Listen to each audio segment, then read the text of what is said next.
Menjelang kunjungan Presiden Prabowo Subianto ke Korea Selatan, pemerintah Indonesia tengah menggodok kesepakatan penting pembelian 16 unit jet tempur generasi baru KF-21 Boramae. Jika terrealisasi, langkah ini diharapkan memperkuat kekuatan udara Indonesia, sekaligus memastikan kelanjutan kerjasama teknologi pertahanan antara kedua negara. Di panggung geopolitik dan industri pertahanan dunia, ada satu proyek besar yang sedang menjadi perhatian banyak negara. Namanya adalah KF-21 Boramae, sebuah jet tempur supersonik generasi baru yang dikembangkan oleh Korea Aerospace Industries bersama Indonesia. Proyek ini bukan proyek kecil, nilainya mencapai triliunan won Korea, dan sejak awal memang dirancang sebagai simbol kerjasama teknologi antara dua negara. Nah, yang menarik, pembahasan soal pembelian jet tempur ini kembali mencuat menjelang kunjungan kenegaraan Presiden Indonesia, Prabowo Subianto, ke South Korea pada tanggal 31 Maret. Kunjungan ini bukan sekedar kunjungan biasa untuk makan malam kenegaraan atau foto bersama. Ada agenda yang jauh lebih serius di baliknya, yaitu kemungkinan penandatanganan kontrak pembelian 16 unit jet tempur KF-21. Jadi ceritanya begini. Indonesia sebenarnya bukan sekedar pembeli dalam proyek ini. Sejak awal, Indonesia ikut terlibat dalam pengembangan pesawat tersebut bersama Korea Selatan. Artinya, Indonesia ikut berkontribusi dalam riset, pengembangan teknologi, hingga proses produksi. Dalam rencana awal, Indonesia bahkan menyatakan siap menyumbang dana sekitar 1,6 triliun won untuk proyek tersebut. Namun, di tengah perjalanan, ada sedikit perubahan strategi. Indonesia kemudian memutuskan untuk menurunkan kontribusi menjadi sekitar 600 miliar won. Alasannya cukup sederhana dan realistis. Jika kontribusi dana berkurang, maka teknologi yang diterima juga akan lebih sedikit. Logikanya seperti patungan bikin proyek besar lah. Kalau yang patungan sedikit, ya jatah teknologinya juga tidak sebanyak yang lain. Meskipun begitu, kerjasama ini tetap berjalan. Bahkan sekarang kedua negara sedang berupaya memperkuatnya kembali melalui rencana pembelian 16 unit jet tempur terlebih dahulu dari total rencana 48 unit. Kenapa tidak langsung beli 48 unit? Nah, ini juga menarik.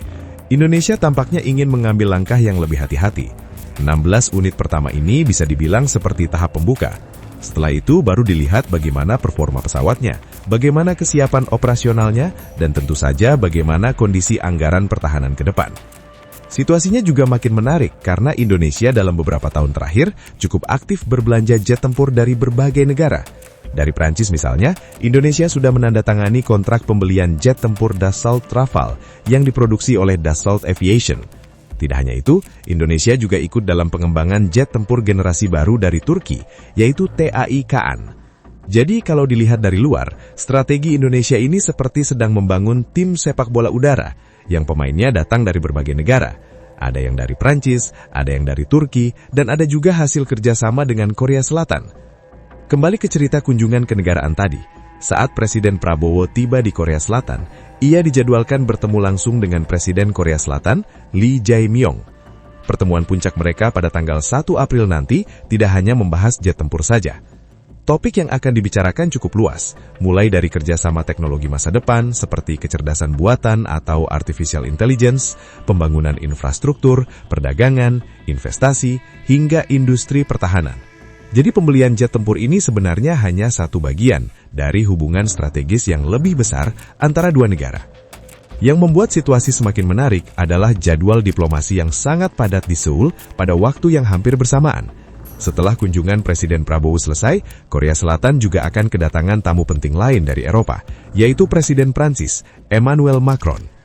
Presiden Macron dijadwalkan tiba pada tanggal 2 April dan bertemu dengan Presiden Lee sehari setelahnya. Ini menjadi kunjungan Presiden Prancis pertama ke Korea Selatan dalam 11 tahun terakhir. Bayangkan saja suasananya. Dalam waktu beberapa hari, Seoul menjadi tempat bertemunya para pemimpin dari Asia dan Eropa untuk membahas teknologi, ekonomi, dan tentu saja kerjasama pertahanan. Apalagi pada tahun 2026 ini, Prancis juga menjadi tuan rumah pertemuan para pemimpin negara maju dalam forum Group of Seven yang akan digelar di kota Evian pada bulan Juni. Karena itu, banyak pengamat juga memperhatikan apakah dalam kunjungan ini Presiden Macron akan mengundang Presiden Korea Selatan untuk hadir dalam pertemuan tersebut. Jadi kalau dilihat lebih luas, cerita tentang pembelian 16 jet tempur KF-21 ini sebenarnya hanyalah satu bagian dari dinamika besar hubungan internasional, kerjasama teknologi, dan persaingan industri pertahanan dunia. Kadang kalau dipikir-pikir, dunia diplomasi ini mirip seperti pasar teknologi raksasa. Negara-negara datang membawa proyek, menawarkan kerjasama, sekaligus memilih teknologi terbaik untuk masa depan militernya. Dan di tengah semua percakapan serius itu, jet tempur KF-21 Boramae sedang mencoba mengambil panggungnya sebagai salah satu pesawat tempur masa depan di kawasan Asia. Dan kalau diperhatikan lebih dalam lagi, proyek KF-21 Boramae ini sebenarnya bukan sekedar proyek membuat pesawat tempur biasa. Proyek ini bisa dibilang seperti kelas Universitas Teknologi Militer bagi negara yang terlibat di dalamnya. Karena dalam proses pengembangannya, banyak sekali teknologi canggih yang ikut dipelajari. Mulai dari desain aerodinamika pesawat, sistem radar modern, avionik digital, hingga integrasi berbagai jenis persenjataan udara. Di balik proyek ini juga ada perusahaan besar Korea Selatan, yaitu Korea Aerospace Industries, yang menjadi motor utama pengembangannya. Perusahaan ini memang sudah lama dikenal sebagai tulang punggung industri dirgantara Korea Selatan.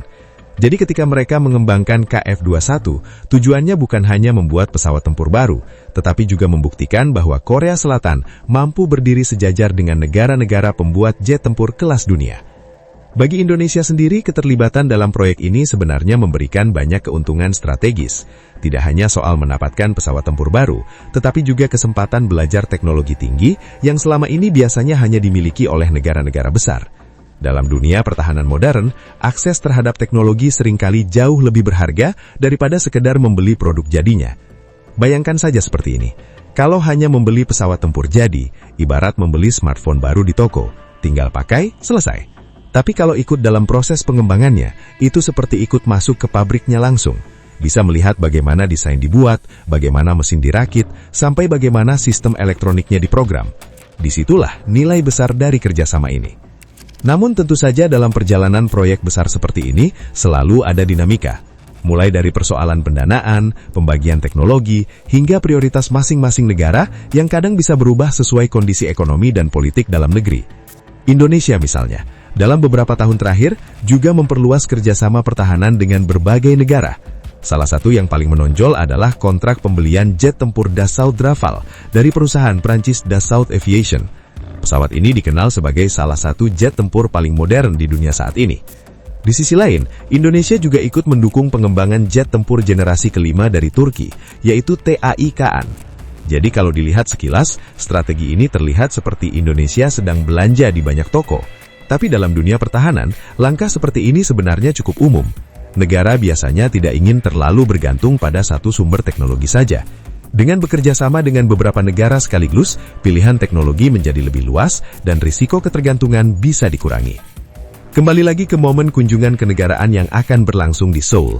Ketika Presiden Prabowo bertemu dengan Presiden Korea Selatan, Lee Jae-myung, pembahasan mereka kemungkinan tidak hanya soal pembelian pesawat, tetapi juga masa depan kerjasama industri pertahanan kedua negara. Karena bagi Korea Selatan sendiri, proyek KF-21 ini memiliki arti yang sangat besar. Pesawat ini diproyeksikan menjadi tulang punggung kekuatan udara mereka di masa depan, sekaligus menjadi produk ekspor unggulan industri pertahanan Korea. Jika Indonesia benar-benar menandatangani kontrak 16 unit tersebut, itu akan menjadi sinyal kuat bagi pasar internasional bahwa KF-21 memiliki pembeli nyata. Dalam industri pertahanan global, hal seperti ini sangat penting, karena negara lain biasanya lebih percaya membeli sistem senjata yang sudah digunakan oleh negara lain.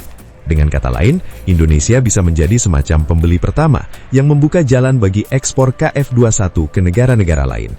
Sementara itu, kehadiran Presiden Prancis Emmanuel Macron di Korea Selatan pada waktu yang hampir bersamaan juga membuat suasana diplomasi semakin menarik. Apalagi Prancis saat ini memegang posisi penting sebagai ketua Forum Negara Maju Dunia, yaitu Group of Seven. Pertemuan-pertemuan ini membuat kota Seoul seolah berubah menjadi pusat percakapan global untuk beberapa hari. Para pemimpin negara datang, berbicara tentang teknologi masa depan, ekonomi global, hingga kerjasama pertahanan. Dan di tengah semua pembicaraan besar itu, satu proyek pesawat tempur bernama KF-21 Boramae terus menjadi salah satu topik yang diam-diam menyita perhatian banyak pihak di dunia pertahanan internasional. Thanks banget buat yang udah nonton sampai habis. Kalau suka, ya di like aja. Kalau merasa cocok, langsung subscribe. Dan kalau jempol udah gatal pengen ngetik, antem aja tuh kolom komentar. Mau debat? Boleh. Mau bercanda? Gas. Yang penting sopan.